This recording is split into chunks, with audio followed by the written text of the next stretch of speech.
Tenho apenas 14 anos e meus pais estão me forçando a fazer trabalhos forçados. Eu não quero fazer isso, quero ir para a escola e conseguir uma educação. Agora, eles estão me expulsando de casa porque me recusei a trabalhar na fazenda depois de desmaiar. Felizmente, meu tio tem algo a dizer sobre isso que me faz sentir melhor. Sou o garoto de 14 anos mais infeliz do mundo. Estou no interior do Arkansas, onde a maioria das pessoas são agricultores. As crianças são obrigadas a começar a trabalhar na fazenda desde cedo, e apenas alguns pais entendem a importância da educação e se preocupam em mandar seus filhos para a escola. Eu não tive a sorte de ter pais assim. Meu pai não tem terra própria, mas ele sempre compra produtos de diferentes agricultores e os vende no mercado. Tenho um irmão mais novo de 10 anos chamado Ada. Eu estava no primeiro ano do ensino médio quando fiz 14 anos.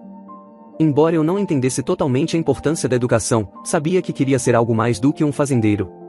Porém, meu pai frustrou minhas esperanças. Dias depois do meu aniversário de 14 anos, ele me chamou para o quarto dele e disse que havia chegado a hora de eu abandonar meus estudos. Ele disse que acordos foram feitos com um amigo que possuía uma grande extensão de terras agrícolas, e eu seria um dos trabalhadores contratados. Eu tinha 14 anos, era magro e não tinha o tipo de resistência física que meus colegas tinham. Não sabia se era porque meu irmão e eu não fomos devidamente alimentados pelos nossos pais. Senti-me mal com o acordo, mas não estava absolutamente em posição de expressar minha opinião ou desafiar meus pais. Foi assim que dei adeus à minha educação.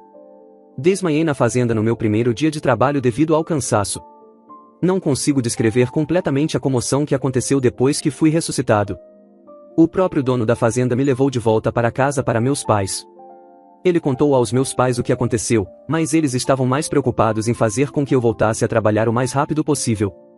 Meu pai disse ao amigo para não se preocupar, pois eu retomaria o trabalho no dia seguinte, depois de ter descansado aquele dia.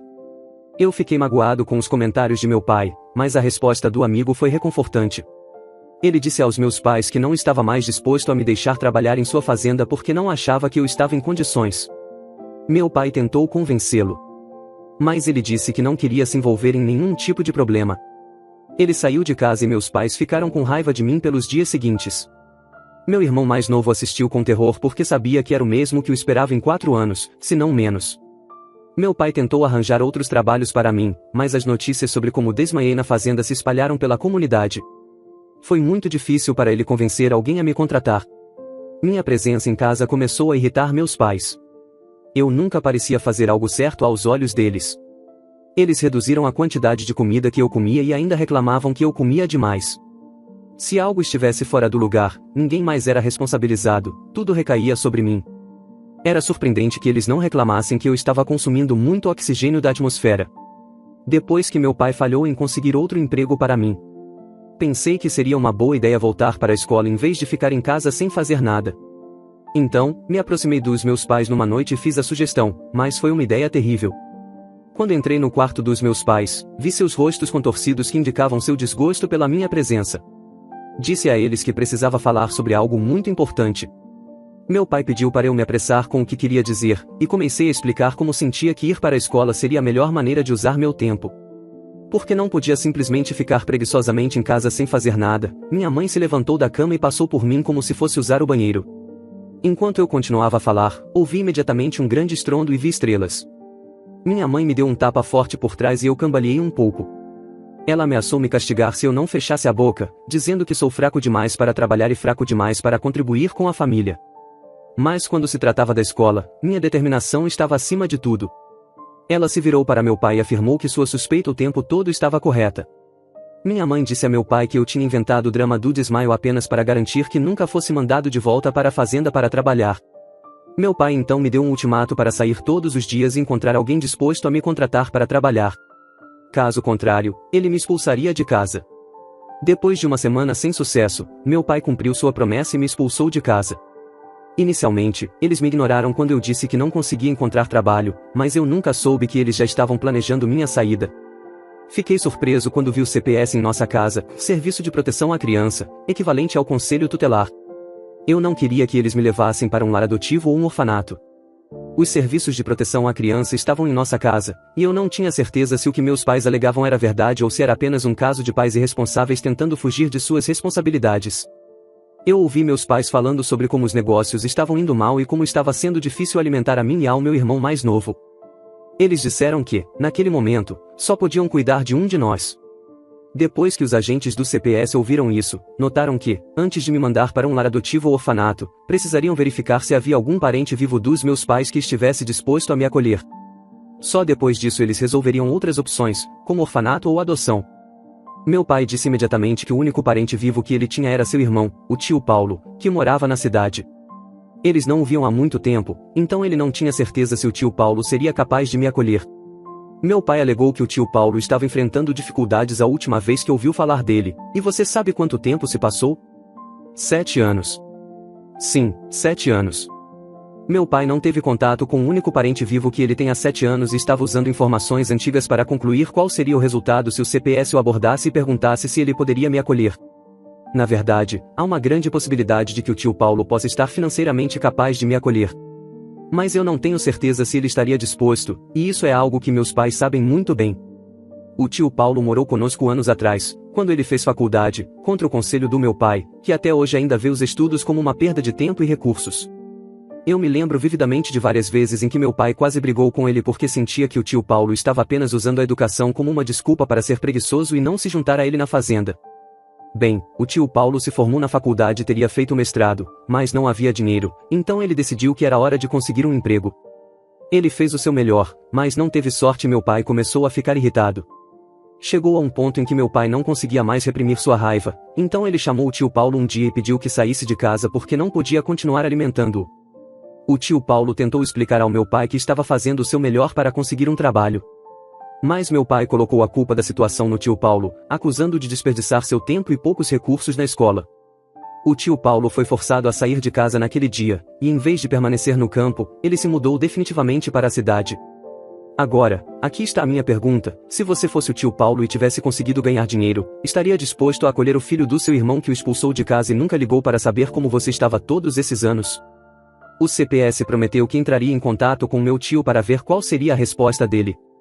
Sinto-me desconfortável porque acredito que meu tio não gostaria de me acolher e eu poderia acabar em um lar adotivo. Acho que descobrirei meu destino em apenas alguns dias. Já se passaram 5 anos e agora já estou com 19 anos, e já sou um adulto crescido. Desde que prometi que ia manter vocês atualizados. Peço muitas desculpas, acabei me ocupando com a minha vida. O CPS voltou aos meus pais e informou que meu tio decidiu me acolher.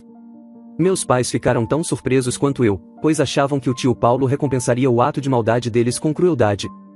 Eles ficaram bastante felizes por eu estar sendo tirado das mãos deles. Enquanto esperávamos o dia da consulta, quando eu seria tirado de casa para viver com meu tio, meus pais repetidamente me disseram que, por ter decidido trilhar o caminho do tio Paulo, eu acabaria como ele. As palavras dos meus pais nunca tiveram um impacto tão negativo sobre mim quanto no dia em que fui para a casa do tio Paulo. Lembro-me do dia em que fui levado pelo CPS. A única pessoa que estava emocionada com a minha partida foi meu irmão mais novo, Ada. Ele correu atrás de mim enquanto eu era conduzido para longe, me segurou com força e começou a chorar, dizendo que não queria que eu fosse embora. Não consigo descrever a dor que senti naquele momento. Imediatamente, ao ver meu irmão chorar, meus pais não gritaram com meu irmão por tentar atrasar minha partida, pois o CPS perceberia que tipo de pais eles eram. Eles disseram a Ada e a mim que a minha partida era o melhor para todos, mas eu tinha certeza de uma coisa: Adam teria um encontro com o cinto do meu pai naquele dia. Eu estava nervoso enquanto dirigíamos para a casa do meu tio. Quando chegamos lá, ele parecia muito feliz em me ver depois de tantos anos. Eu não fui tocado por sua demonstração de carinho e emoção porque senti que tudo aquilo era apenas uma encenação. Eu queria acreditar que ele tinha boas intenções comigo. Após cerca de 5 minutos discutindo com ele, o serviço de proteção à criança me deixou com ele e eu me preparei para o pior, mas nunca veio. O tio Paulo exclamou que eu estava magro como um graveto e depois me mostrou meu quarto. Rapidamente, ele começou a preparar algo para eu comer. A qualidade da refeição era surpreendente, algo que nunca tinha experimentado na vida. Se meus pais consideravam isso um fracasso na vida, eu adoraria me tornar um fracasso também. Eu limpei meu prato em 5 minutos, e sem perguntar se eu estava satisfeito, meu tio serviu mais um pouco. Foi-me permitido tirar uma longa soneca naquela tarde antes de ter uma longa discussão com meu tio. Ele balançou a cabeça com decepção quando expliquei a ele o que realmente aconteceu. Ele me explicou que provavelmente meus pais não queriam envolver o CPS, e que a intenção deles era me jogar fora como lixo.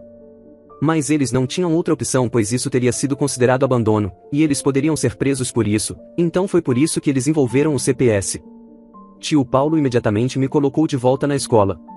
Como ele não tinha filhos próprios, uma série de preocupações tomou conta da sua mente, afastando-o da ideia de casamento. Ele disse que consideraria encontrar uma esposa no futuro, mas na época, estava focado em construir sua riqueza. 2 anos se passaram e meus pais obviamente não tinham dado notícias para saber como eu estava. Eu não esperava isso deles. Então, o tio Paulo decidiu confrontar os meus pais e me levou com ele naquele dia. O carro dele quebrou, então pegamos um táxi e chegamos na casa dos meus pais. Todos estavam lá, meus pais e Ada. Foi Adam quem abriu a porta para nos levar à sala onde meus pais estavam sentados. No momento em que vi Ada, percebi o quanto o tio Paulo tinha sido bondoso e gracioso comigo, transformando-me de alguém magro como um graveto para alguém bem alimentado. Mas isso não foi o mesmo para o meu irmão Ada. Ele estava animado em me ver, mas não expressou isso por medo dos meus pais. Ele apenas ficou na porta e sorriu para nós até meu pai perguntar quem era que veio nos visitar. Ada não disse nada, apenas se afastou para que eu e meu tio pudéssemos entrar. Minha mãe foi a primeira a falar, e tanto o tom quanto as palavras que saíram de sua boca estavam carregados de sarcasmo e zombaria. Ela perguntou se meu tio já estava cansado, e com isso queria dizer cansado de mim. Bem, essa pergunta me cortou como uma faca, era como se eu fosse um fardo para todos ao meu redor. Felizmente, o tio Paulo não perdeu tempo em rebatê-los. Ele disse aos meus pais que me trouxera para que pudessem ver o quanto eu estava melhorando depois que eles me abandonaram. Isso, segundo meu tio, era prova do seu fracasso. Meu pai disse que a única coisa que viam era eu sugando todos os recursos do tio Paulo, e que essa era a única razão pela qual eu estava tão saudável. Pediram para ele me levar e sair de casa, caso não tivesse mais nada importante a dizer. Tio Paulo chamou de sem vergonhas e acenou para mim, indicando que era hora de nos despedirmos. Estávamos partindo, mas meu coração estava sangrando e minhas pernas estavam pesadas enquanto todo aquele drama se desenrolava. Meu irmão Ada nem sequer disse uma palavra, e eu sabia que era porque nossos pais já o haviam instruído para que tomasse cuidado e que mantivesse distância. Atualmente, tenho 19 anos e estou na faculdade, mas estou seriamente preocupado com meu irmão mais novo, Ada. Eu sei que ele não pode ter o melhor na vida enquanto estiver sob a influência dos meus pais. Atualização rápida sobre meus pais. Ei pessoal, já se passaram 3 semanas desde que meus pais e o tio Paulo se encontraram. Depois que meu tio e eu voltamos da casa dos meus pais, eu não estava me sentindo como eu mesmo. O tio Paulo percebeu isso rapidamente, quando ele perguntou o que estava acontecendo, abri meu coração. Expliquei que meus pais eram a causa do meu mau humor. Eu sabia que Adam tinha aspirações que não conseguiria realizar enquanto morasse com meus pais. Eles não queriam que ele frequentasse a escola, e não o apoiavam adequadamente. Além disso, meu relacionamento com meu único irmão parecia distante agora, o que não era o que eu desejava. O tio Paulo comentou que a situação do meu irmão era lamentável, mas que não havia muito o que fazer, já que ele morava com nossos pais. Pensei que a solução seria simplesmente ir buscá-lo. Senti que precisava fazer isso e pensei que talvez meus pais o deixassem ele ir, pois eles já tinham me dado permissão voluntariamente, então provavelmente concordariam com a ideia. Pensei em sugerir que outra pessoa assumisse a responsabilidade por Ada, mas o tio Paulo já sabia para onde isso estava indo. Antes mesmo de eu poder fazer a sugestão, ele me disse que a razão pela qual isso não era viável não era porque ele não podia ou não estava disposto a cuidar do meu irmão, mas porque meus pais não estariam dispostos a abrir mão dele. Ainda assim, insisti em tentarmos, e ele observou que poderíamos tentar. Mas ele havia cortado relações com meus pais. Visitei meus pais ontem e, como esperado, eles não estavam felizes em me ver. Minha mãe não estava por perto dessa vez, então era só eu, meu pai e meu irmão. Comecei a contar ao meu pai que queria trazer Adam para morar na cidade onde estávamos, para que ele pudesse frequentar a escola. Meu pai ficou em silêncio por cerca de 2 minutos depois que terminei. Antes de perguntar se eu sentia que ele não tinha interesse no seu filho Ada. A resposta para essa pergunta era muito óbvia, mas eu não queria causar nenhum drama, então simplesmente respondi dizendo que estava considerando o que Adam queria para si mesmo. Meu pai imediatamente explodiu, dizendo que o que ele queria para Adam era mais importante do que o que Adam queria para si mesmo. Ele nem sequer se importava com o que Adam tinha a dizer.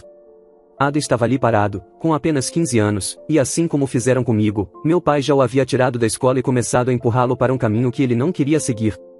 Eu não sabia de onde vinha toda essa ousadia. Mas estou grato por ter dito isso.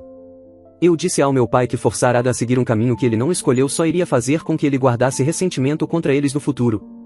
No entanto, meu pai argumentou que o contrário seria verdadeiro, pois Ada ficaria grato por lhe ter escutado e trilhado o caminho que ele escolheu para Ada. Nesse momento, Ada estava visivelmente tenso e meu pai me pediu para deixá-lo em paz. Ele me avisou para nunca mais aparecer na casa dele. Eu me levantei e saí. Infelizmente o tio Paulo estava certo. Eu não vou desistir e permitir que meus pais arruinem a vida do meu irmão. Adam tem 15 anos, o que significa que em 3 anos ele terá atingido a maioridade legal, quando poderá tomar decisões por si mesmo. Só espero que quando chegar a hora, ele ainda tenha o desejo de ir para a escola e não tenha sucumbido à ideologia frustrada dos meus pais. Atualização número 3, agora tenho 21 anos. Meu coração está muito pesado enquanto digito isso. Você deve estar se perguntando como cheguei até aqui, especialmente porque fazem apenas 2 anos desde a minha última atualização. Bem, 2 anos são tempo suficiente para que as situações mudem drasticamente para uma pessoa. Meu tio e eu vivemos tranquilamente depois que concluí que não tinha mais pais. Mas comecei a notar algo com o tio Paulo, sua saúde estava piorando. Preocupei-me com isso e perguntei a ele, mas ele disse que não havia com o que se preocupar. Encontrei conforto em suas palavras de encorajamento, até que um dia ele me ligou e iniciou uma discussão sobre como encontrar sempre forças na vida, mesmo quando se sente sozinho. Parecia estranho, mas eu tentei não ler nas entrelinhas. Tio Paulo perguntou o que eu faria se tivesse toda a riqueza que ele acumulou para mim. Comecei a falar sobre como abriria um fundo de bolsas de estudo para crianças que trabalham no campo, que como eu desejavam ir para a escola, mas não tinham pais ricos o suficiente para custear seus estudos. Eu ainda estava falando quando meu tio começou a tossir. Eu me preocupei com ele, e corri imediatamente para pegar um copo d'água. No momento em que voltei com o copo d'água, a tosse persistiu. Enquanto ele estendia a mão para pegar o copo, percebi que estava coberta de sangue. Era mais sério do que eu havia imaginado. Como a situação parecia fora de controle, encorajei meu tio a irmos imediatamente para o hospital, mas ele estava bastante calmo sobre tudo isso. Foi então que ele me revelou que tinha câncer de pulmão em estágio avançado. Segundo ele, já havia passado por vários tratamentos antes, mas a situação havia piorado. Senti-me muito mal. Mas o golpe maior veio quando ele me disse que os médicos haviam dado a ele apenas alguns meses de vida. Eu não sabia o que fazer. Eu faria qualquer coisa que fosse exigida de mim para salvar a vida do meu tio. Não suportava a ideia de perdê-lo, então comecei a sugerir que ele tentasse outros centros médicos conhecidos ao redor do mundo. No entanto, ele me disse que já havia explorado várias opções. E todos eles tinham o mesmo diagnóstico. Perguntei ao meu tio por que ele não havia comentado nada comigo e então ele me disse que não queria me preocupar. Ele sabia o quanto eu já estava lidando com meus próprios problemas e não queria ser um fardo adicional. Ele preferiu enfrentar essa batalha sozinho, esperando que de alguma forma pudesse proteger aqueles que amava da dor que estava sentindo. A revelação me abalou profundamente. Senti uma mistura de tristeza, raiva e impotência. Mas acima de tudo, senti a necessidade de estar ao lado dele, de apoiá-lo de qualquer maneira que pudesse. Então, prometi a mim mesmo que passaria o máximo de tempo possível com ele, criando memórias e aproveitando cada momento. Desde então, vivi atormentado todos os dias, porque cada dia era um lembrete da doença que limitava o tempo que eu tinha para passar com alguém que significava o mundo para mim. Informei ao tio Paulo sobre meu desejo de ligar para meus pais e avisá-los sobre o que estava acontecendo. Mas ele me pediu para não fazer isso. Disse que eles o haviam abandonado durante toda a vida e que, portanto, não precisava deles agora que sua vida estava chegando ao fim. O tio Paulo então me informou que eu seria o único herdeiro de tudo. Eu pensava que era apenas a bela casa que ele construiu com uma modesta quantia em sua conta, mas estava completamente enganado. O tio Paulo disse que valia $500.000 e tudo seria meu. Foi o que aconteceu. Eu não me importei em desobedecer ao desejo do meu tio, liguei para meus pais. Eu sabia como as coisas estavam difíceis entre nós, mas estava disposto a ignorar a dor que meus pais me causaram ao longo dos anos para que meu pai pudesse se reconciliar com seu único irmão, que estava prestes a morrer. Meu pai não atendeu, então liguei para minha mãe. Ela atendeu e ouviu minha voz claramente. Ela resmungou e passou o telefone para meu pai. Ele respondeu com um sim, o que significava que eu tinha alguns segundos para explicar o motivo da ligação. Eu disse a ele que o tio Paulo estava gravemente doente e internado no hospital. Eu ainda estava falando, prestes a chegar ao ponto em que o tio Paulo tinha apenas algumas semanas de vida, quando meu pai explodiu de raiva ao telefone. Ele disse que, após tudo o que meu tio fez com ele, eu estava agora ligando para pedir dinheiro para tratamento, o que não era a parte dolorosa. A parte dolorosa foi quando meu pai disse que mesmo que tanto o tio Paulo quanto eu estivéssemos morrendo, não receberíamos um centavo do seu dinheiro suado, então encerrei a ligação. Esse homem era sem coração e cruel. Eu não teria ficado tão irritado se tivesse escutado o tio Paulo e não entrado em contato com meu pai. O tio Paulo faleceu esta semana e apesar de termos conversado muito sobre ser forte quando ele partisse, simplesmente não tem como estar preparado para isso. Sua partida deixou um vazio profundo em minha vida. Ele não era apenas um tio, mas um grande amigo próximo. Eu o via como um pai. Suas palavras de sabedoria e seu apoio incondicional foram uma luz constante em momentos difíceis. Agora, sem ele, sinto-me perdido. A dor da sua ausência é imensa, e a realidade de que não poderei mais ouvir sua voz tranquilizadora é difícil de aceitar. Ainda assim, tento me consolar com as lembranças dos momentos preciosos que compartilhamos e com o impacto positivo que ele teve em minha vida. Como contei a vocês, desobedeci o último desejo do meu tio de não informar meus pais sobre sua doença. E depois que meu pai deixou claro que não se importava se eu ou meu tio estivéssemos mortos, decidi não deixar meus pais saberem que ele havia falecido. Nunca havia organizado uma festa na minha vida, muito menos um funeral, então não tinha ideia por onde começar. Felizmente, as coisas parecem estar fluindo sem estresse por enquanto. Quando informei os amigos mais próximos dele sobre sua morte, eles assumiram a responsabilidade de garantir que meu tio tivesse um enterro adequado. Chegou o dia do funeral. Foi lamentável não ter familiares por perto para me oferecer o apoio emocional que tanto precisava. Tio Paulo não era apenas um tio para mim, ele foi como o pai que meu próprio pai se recusou a ser, a mãe que minha própria mãe se recusou a ser, e muito mais. Como ele não tinha religião, a cerimônia não ocorreu em uma igreja, mas em uma casa funerária, conforme seu desejo expresso. Era hora de prestar nossas últimas homenagens, e fui o primeiro a ver tio Paulo deitado no caixão, como se estivesse apenas dormindo tranquilamente. Parecia um pesadelo do qual daria qualquer coisa para acordar. Foi um desafio segurar as lágrimas e manter a compostura como um adulto. Encontrei um canto onde poderia deixar meus pensamentos fluírem sem interrupções.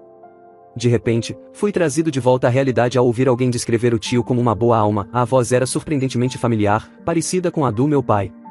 Virei-me e vi meus pais ali, ao lado dos últimos amigos do tio, que se aproximavam como se o conhecessem profundamente. A tristeza que senti imediatamente se transformou em raiva, e comecei a caminhar na direção dos meus pais, sem ter ideia do que faria a seguir. Mas eu sabia que não queria que eles estivessem lá. Eles não deveriam estar lá.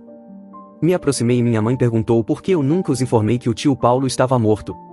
Respondi dizendo, porque meu falecido tio não queria que eles participassem de seu funeral e achava melhor que não estivessem presentes.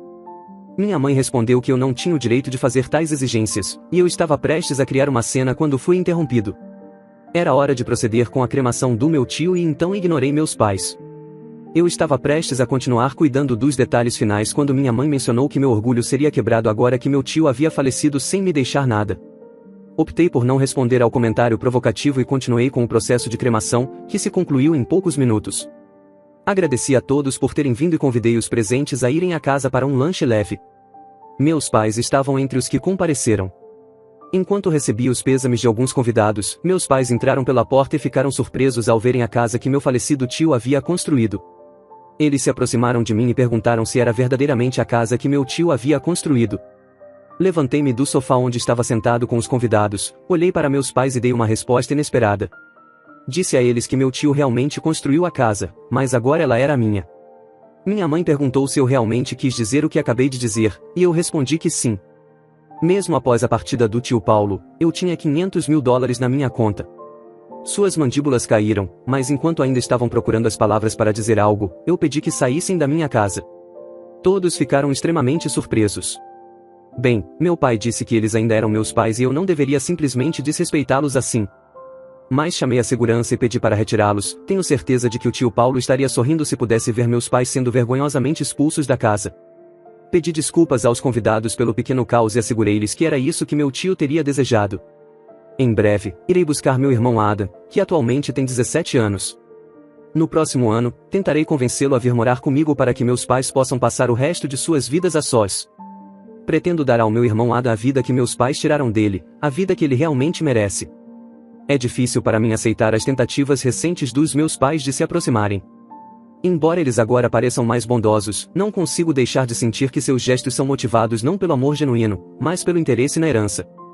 Essa percepção tem me afastado ainda mais deles, pois valorizo conexões autênticas e genuínas, não movidas por ganhos materiais.